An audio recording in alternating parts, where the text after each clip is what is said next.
this coming week is the Heilige Yontiv of Purim.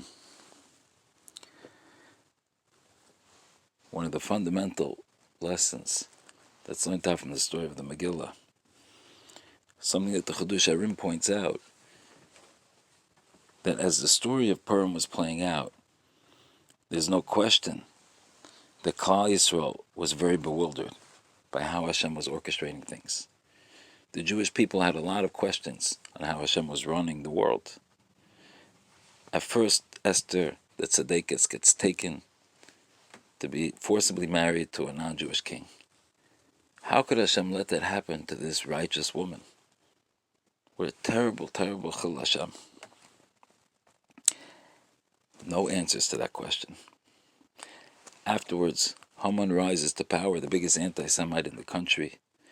Why is Hashem allowing him to rise to power? Why is Hashem giving him that success? No answer to the question.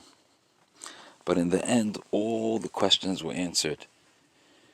And the Jewish people realized that Esther was being placed in the right position to be able to save the Jewish people, and Haman's rise to power was just so that he could be destroyed and we can be rid of that enemy of the Jews.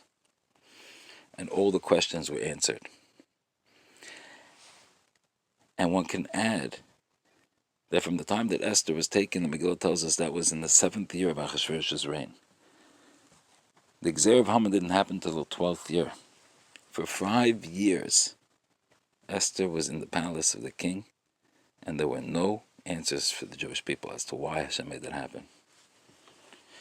And in the end, everything became clear. And I think that that's a tremendous lesson for a person to know that all the questions that he has on his own life and on the events of the world, eventually when Mashiach comes, they'll all be answered as clearly as the story of Purim. And perhaps that's part of the Simcha of Purim, is that recognition that all the questions have answers, and eventually we'll be zeichet to see them.